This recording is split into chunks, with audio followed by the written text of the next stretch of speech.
प्रारंभिक कथा। अहिल्या महर्षि गौतम की पत्नी थी। वे अत्यंत सुंदर, तेजस्वी और धर्मपरायण थी। अहिल्या का जन्म ब्रह्मा जी की माया से हुआ था। ब्रह्मा जी ने अपनी तपस्या से एक दिव्य कन्या उत्पन्न की, जिसका नाम अहिल्या रखा गया। उनकी सुंदरता और गुणों के कारण देवता और ऋषि सभी उनकी प्रशंसा करते थे। ब्रह्मा जी ने उनके लिए उपयुक्त वर की खोज शुरू की और महर्षि गौतम को उनके पति के रूप में चुना। महर्षि गौतम एक तपस्वी और ज्ञानी ऋषि थे, जिन्होंने अनेक वर्षों तक तपस्या की थी। अहिल्या और गौतम का विवाह हुआ और दोनों ने मिलकर साधना और धर्म का पालन किया। अहिल्या अपने पति के प्रति पूर्ण समर्पण और भक्ति से जीवनयापन कर रही थी। महर्षि गौतम के आश्रम में सभी प्रकार के ऋषि मुनियों का आना जाना होता था और वहाँ वेदों का अध्ययन और तपस्या चलती रहती थी। इंद्र का अहंकार। अहिल्या की अनुपम सुंदरता की चर्चा स्वर्गलोक तक पहुँची। देवराज इंद्र भी उनकी सुंदरता के प्रशंसक थे, लेकिन उनके मन में एक पापी इच्छा उत्पन्न हो गई। इंद्र के मन में अहिल्या को पाने की लालसा जागी। उनके मन में यह विचार आया कि किसी भी तरह से उन्हें अहिल्या के पास जाना चाहिए। यह विचार देवताओं के राजा इंद्र के लिए अत्यंत अनुचित था, लेकिन उनके अहंकार ने उन्हें नैतिकता के मार्ग से भटका दिया। एक दिन जब महर्षि गौतम गंगा स्नान के लिए गए थे, तब इंद्र ने यह मौका सही समझा और महर्षि का वेश धारण कर अहिल्या के कुटिया में प्रविष्ट हुए।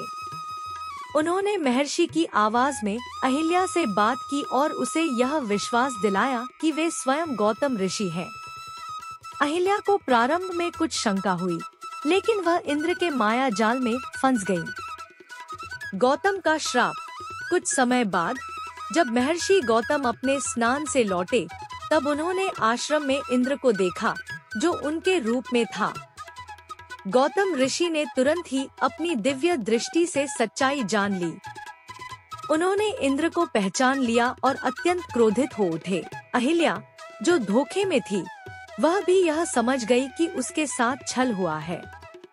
महर्षि गौतम ने इंद्र को श्राप दिया कि उसकी कामुकता और इच्छाओं के कारण वह सदा के लिए अपमानित रहेगा।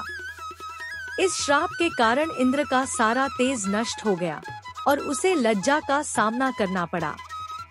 अहिल्या, जो स्वयं इस घटना की पीड़ित थी, उसे भी महर्षि गौतम ने श्राप दिया। महर्षि ने कहा कि तुमने यह पाप किया है, इसलिए तुम पत्थर की मूर्ति बन जाओगी और जब तक त्रेता युग में भगवान विष्णु के अवतार श्री राम तुम्हें अपने चरणों से स्पर्श नहीं करेंगे, तब तक तुम इस श्राप से मुक्त नहीं हो पाओगी। अहिल्या का प्रायश्चित। अहिल्या, जो इस पूरी घटना की शिकार थी, अत्यंत दुखी हो गईं। उन्होंने महर्षि से क्षमा याचना की, लेकिन श्राप तो दिया जा चुका था। अहिल्या अब पत्थर की मूर्ति में परिवर्तित हो गई और वहीं पर चुपचाप प्रतीक्षा करने लगी। उनके मन में एक ही आशा थी कि भगवान राम त्रेता युग में आएंगे और उनके स्पर्श से उन्हें मुक्ति मिलेगी। इस बीच महर्षि गौतम ने आश्रम छोड़ दिया और वे एकांतवास में चले गए। भगवान राम का आगमन। कई वर्षों बाद त्रेता युग आया और भगवान विष्णु ने राम के रूप में अयोध्या में जन्म लिया। भगवान राम अपने भाई लक्ष्मण और गुरु विश्वामित्र के साथ वन गमन के दौरान महर्षि गौतम के आश्रम में पहुँचे। महर्षि विश्वामित्र ने भगवान राम को अहिल्या की कथा सुनाई और कहा कि यह स्थान उस महान स्त्री का प्रतीक है, जो अपने पतिव्रत धर्म में अडिग रही, लेकिन एक दुर्भाग्यपूर्ण घटना के कारण उसे श्राप मिला। भगवान राम ने महर्षि विश्वामित्र की बात सुनी और वे अहिल्या के प्रति करुणा से भर गए। वे जानते थे कि अहिल्या निर्दोष थी और उन्हें केवल देवताओं के छल का शिकार बनाया गया था। भगवान राम अहिल्या के पत्थर रूप के पास गए और अपने चरणों से उसे स्पर्श किया।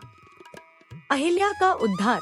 भगवान राम के स्पर्श से अहिल्या का श्राप समाप्त हो गया। वह तुरंत ही अपने मूल रूप में आ गई और उनकी दिव्यता पुनः प्रकट हो गई। वह भगवान राम के चरणों में गिर पड़ी और उनकी आंखों में कृतज्ञता के आंसू थे।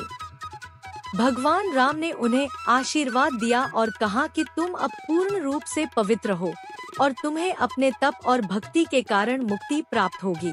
इस प्रकार अहिल्या ने अपने जीवन का सबसे बड़ा दुख समाप्त किया और अपनी तपस्या के कारण मोक्ष प्राप्त किया। भगवान राम ने इस कथा के माध्यम से यह संदेश दिया कि सच्चाई, भक्ति और धैर्य के बल पर किसी भी प्रकार की विपत्ति से मुक्त हुआ जा सकता है। अहिल्या का उद्धार समाज के लिए यह सीख है कि चाहे कोई कितना भी महान हो, यदि